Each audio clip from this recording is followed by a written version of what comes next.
Good morning, my dear students. Welcome to today online class session.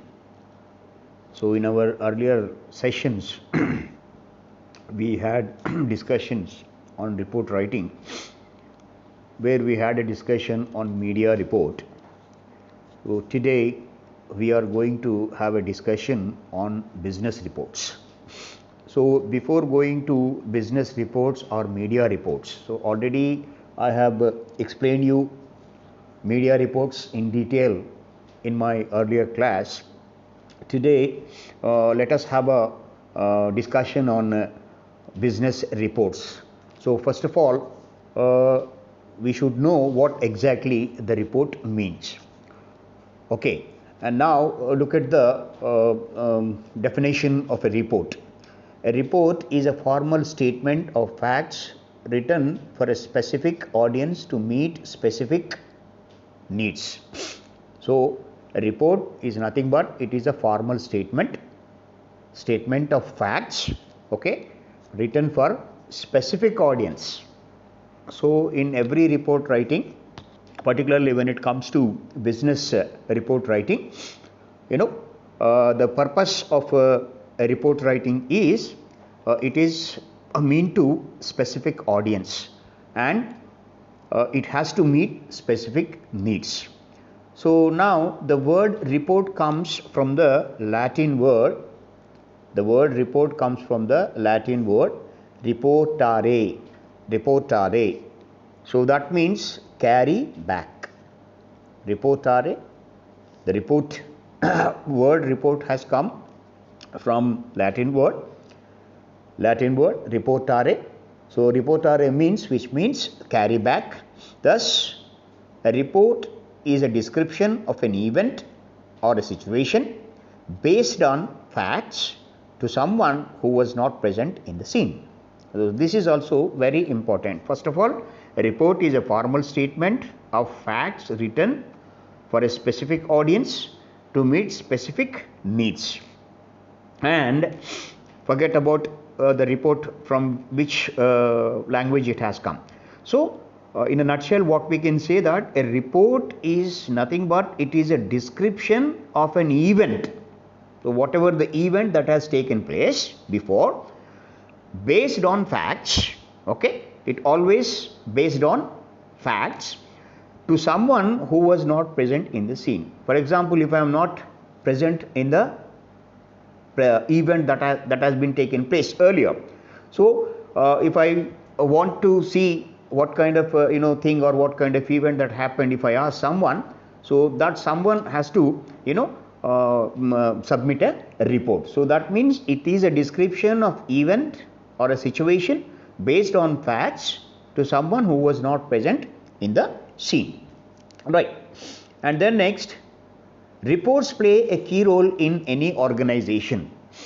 So nowadays almost every organizations, particularly when the globalization has taken place all over the world, so every multinational companies, every national companies, whether it is private or government sector, so they are depending upon the reports. So reports play a key role in any organization. For everything, any organization, they depends on report, right?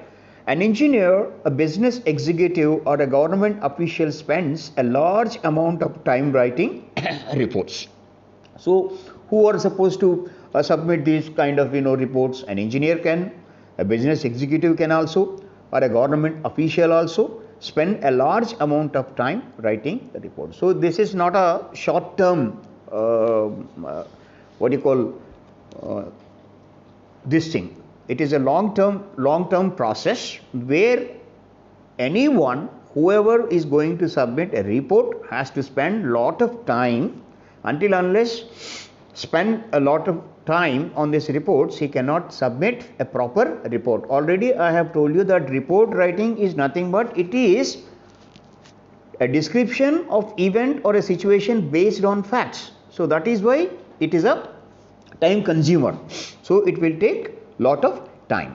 Governments and business organizations or industries take important decisions based on the information presented or recommendations made in reports. Whether it is a government company or it is a private company or a semi-government company, whatever the company, so whatever the decisions that have been so far taken by government sectors or private sectors or multinational organizations, they have taken their decisions depending upon the report writing. So in this way, report writing is a very important component that every sector will depend upon. Now let us come to the following important points to keep in mind. So these are the important points which you have to keep in your mind, right? First of all, look at the first point. It is a formal statement of facts. Don't ever forget that one. It is a formal statement of facts. Facts only, we can find in the report. And it should be conventional in form. It should be conventional in form. So conventional means based on generally done or generally believed. Conventional means generally, based on generally done or believed. So this is a convention in form. And now look at the third point.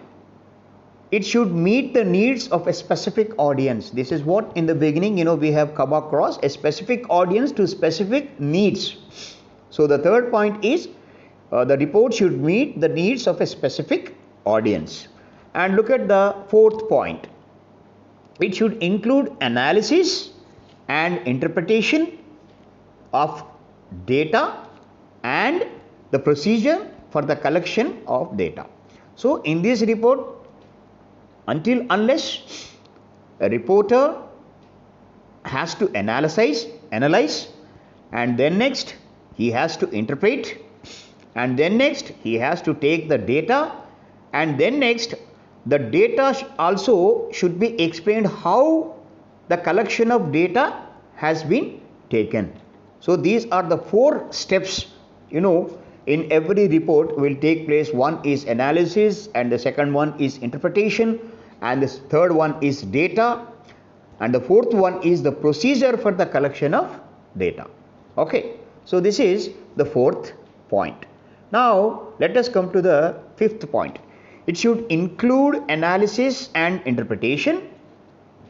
It should include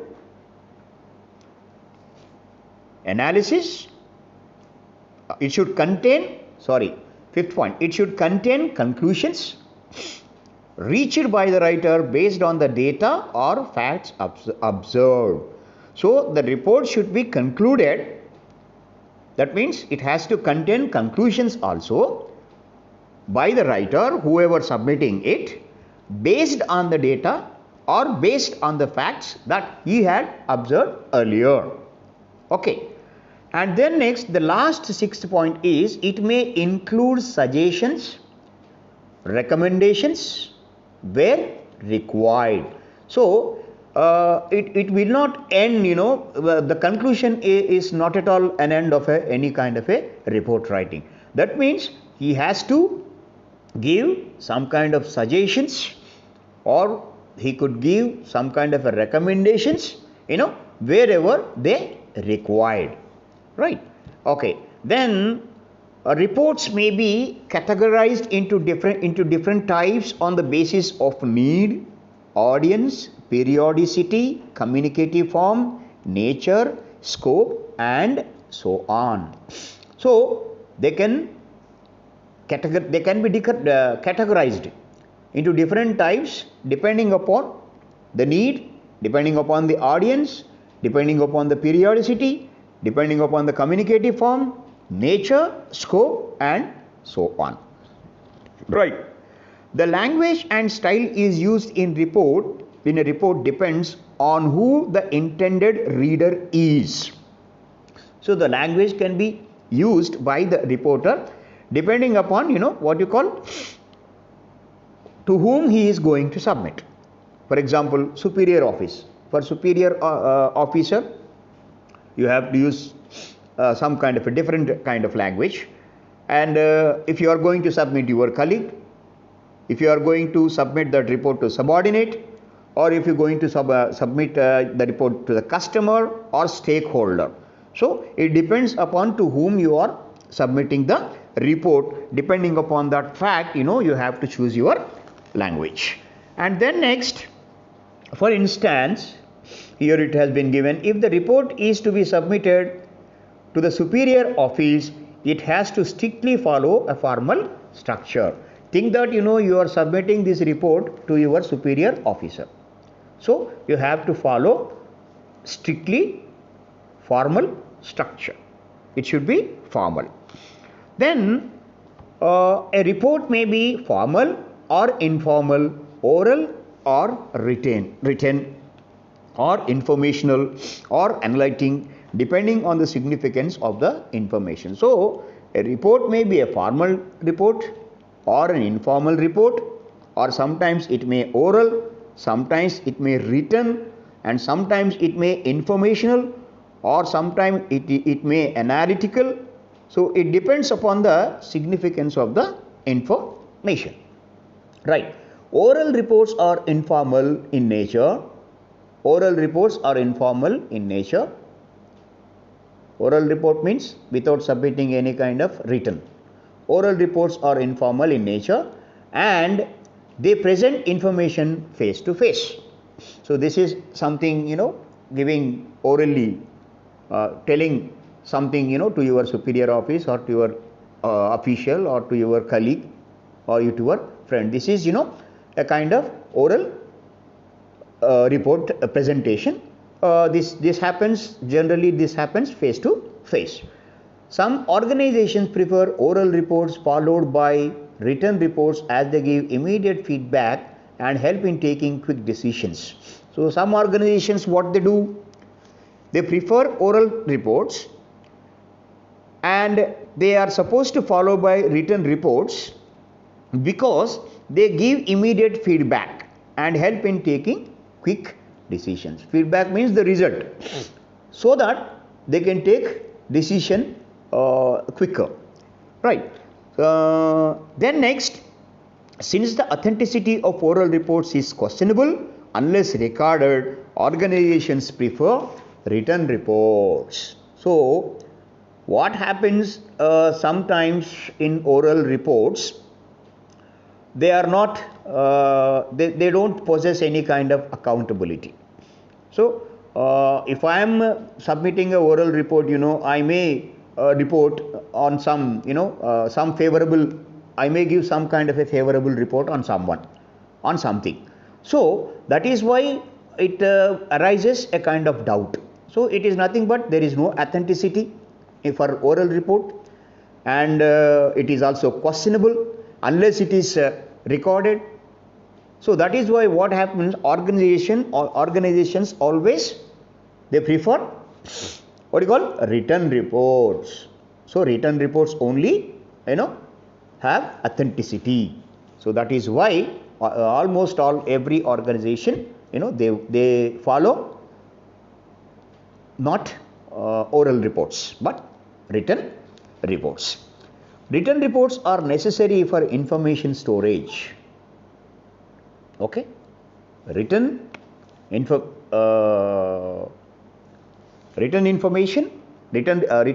are necessary for information storage and future reference.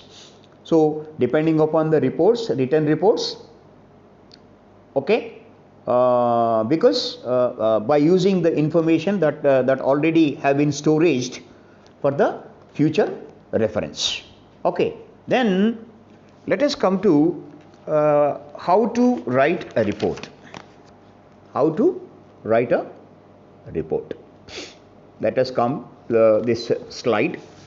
Some common types of business reports are sales reports, inspection reports, okay, inspection reports, evaluation reports, annual reports, audit reports, progress reports, feasibility reports, and so on. Look at how many reports are there.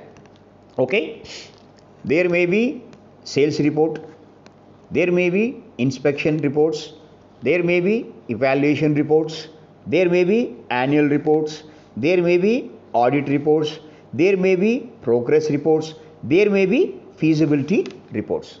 Look at how many are there: 1, 2, 3, 4, 5, 6, 7.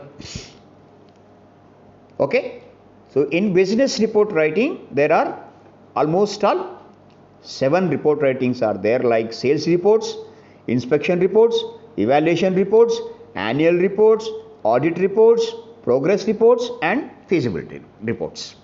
Okay, so let us now look closely at samples of 3 of them, that is feasibility report. Now we are going to have a discussion on feasibility report writing. What exactly the feasibility report contains. Right. Now, so how a feasibility report should be? It has been given in page number 76. Those who are having textbook, please follow the textbooks and listen to me. Those who are not having textbook, please follow me very carefully. Now, look at the structure of feasibility report. First, introduction. In the introduction, what you have to write? You have to write purpose of writing that feasibility report. What kind of a purpose? What made you to, prepare this feasibility report? And then next, the second one is body. In body, you have to submit description of the situation. What kind of a situation that is prevailing in present scenario has to be described. This is the second one. And the third one, conclusion. Report writer's opinion based on facts. This is important. Okay, conclusion should be report writer's opinion based on facts. Based on facts, the primary and important point. The report writing always depends upon the facts, right? And then next, conclusion. One more thing that we have forgotten. If there are any kind of recommendations or if there are any kind of suggestions, they can also be added in the conclusion. Now, one example has been given here for your knowledge. Imagine that a hair oil company wants to get into the production of shampoo. So, one oil company which wants to get into the production of shampoo. They want to come into the shampoo production. Basically, they are hair oil company. Okay. Before taking a decision, the company would want to study the market conditions and assess the feasibility of entering into shampoo production. Look at this. This is something, deals with crores of, investment. So, how could he take without taking any kind of, precaution steps? So, that is why all companies, this hair company or whatever the company, whoever want to establish a new company, first of all, they have to conduct a survey or a report. Depending upon the report, they will come to a conclusion in order to put either, investing or not investing. So, here one example is that, one oil company, hair oil company wants to introduce, they want to come to into the shampoos industry. So before taking a decision, the company would want to study the market. So they have to study the conditions of the market. What are the conditions? And they have to assess it, right?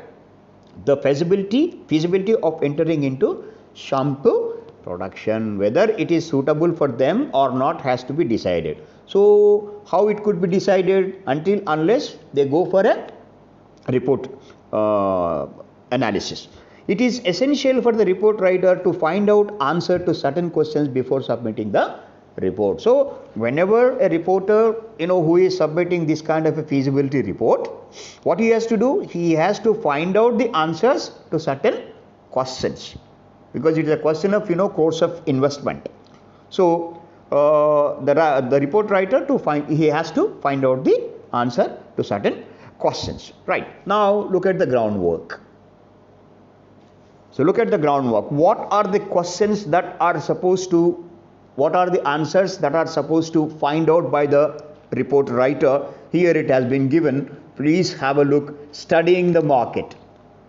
Already we have come across that the oil company, one hair oil company, want to, get into the shampoo factory, or they want to come into the shampoo production business. So they do not know anything about shampoo. So they have to study. Who is going to study the report? Who is going to conducting a survey? Who is going to find out the facts? It is a report writer. So what report writer has to do here?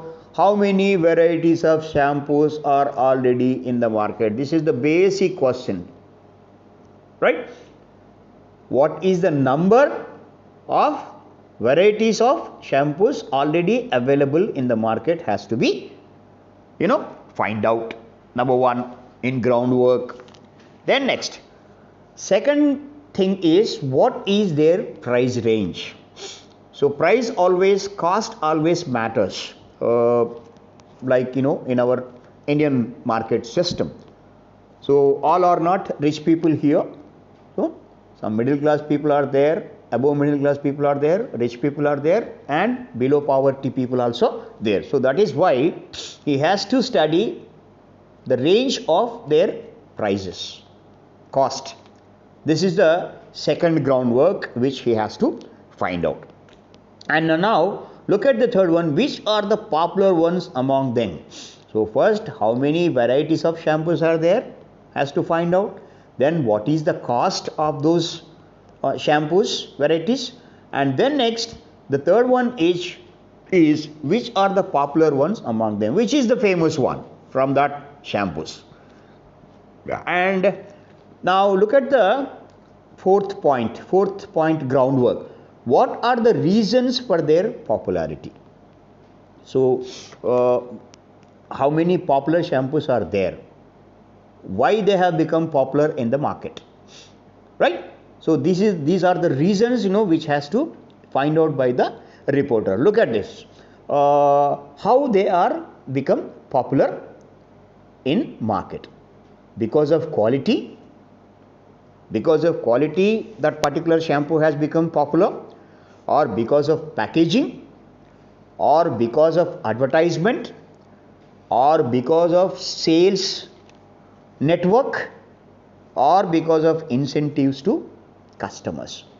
So these are the reasons which have to find out by the report, how it has become popular in the market, whether it is of quality, whether it is of packaging, whether it is of advertisement, whether it is of sales network, whether it is of incentive to the customers. So this is the groundwork. And then studying the market is the next strategy that has to be followed by feasibility report writer. Right, now look at how you have to study the market. Are people happy with the available choices? This is studying the market. Or really people are very happy with the available choices, or they want some more choices. This has to also study. And now look at the second, are they looking for a new product? Already they have been using those kind of popular varieties of shampoos. So some people they look for a new product. So this has to be also studied. What kind of a product would they welcome? If they want a new kind of a product, so what kind of a product would they welcome, would they receive? This is also has to be studied in the market. And now look at the fourth component, what will motivate them to change loyalties? So it is not that much of easy task in order to call back the customers. It is very tough task. So what kind of loyalties that a company should follow in order to drag the attention of the customers, because already they have habituated to old varieties of shampoos. So what is new in your product? That has to, whether it is a price, or whether it is because of new ingredients, right? So price always determines the sales in the market everywhere, and sometimes ingredients also. It depends upon the customer's interest. So this has to study in the studying the market. And now the last one is what will be the budget implication for the company. So how much money is needed to establish a new shampoo company for this hair oil company, right? And then next,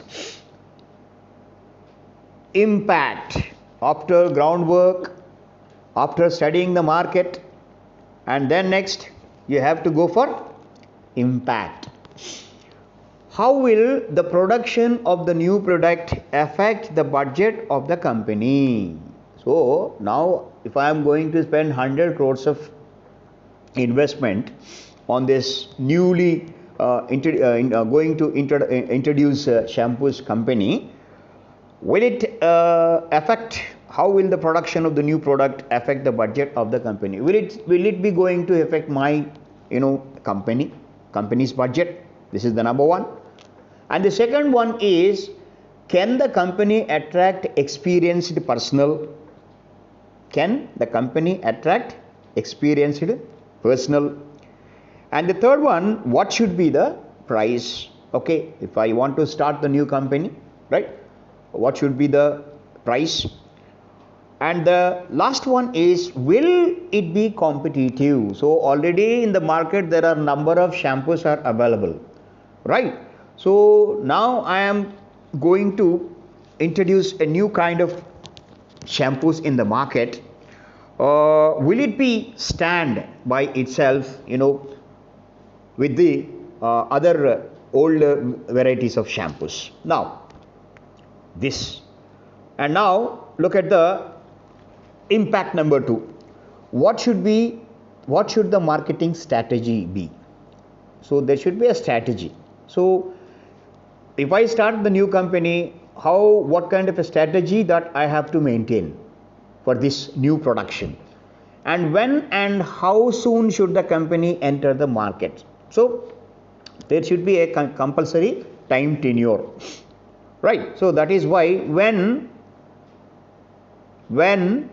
and how soon should the company enter the market? So there will be, generally if you look at the market, when you go through the papers, particularly the cars, the production of cars, if you take for example of Maruti or Suzuki, generally they introduce new varieties, particularly during the festival occasions, right? So depending upon the consumers' interest. So most of our Indian consumers, they want to buy a new productions, particularly on the festival occasions, like Deepavali, like Dashera, so like this. So that is why when and how soon should the company enter the market is also has to be studied. And the last one is, will the new venture be profitable?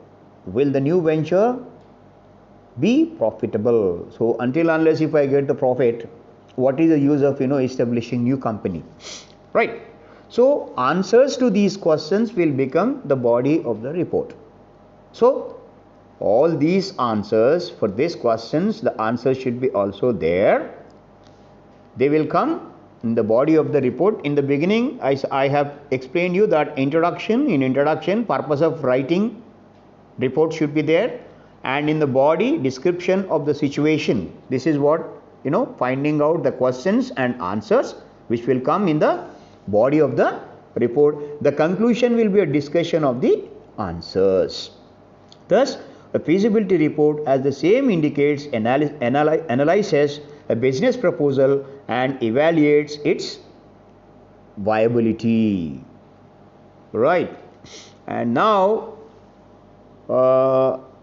in our tomorrow's session, we'll go for a sample of feasibility report. Till then, bye bye, see you.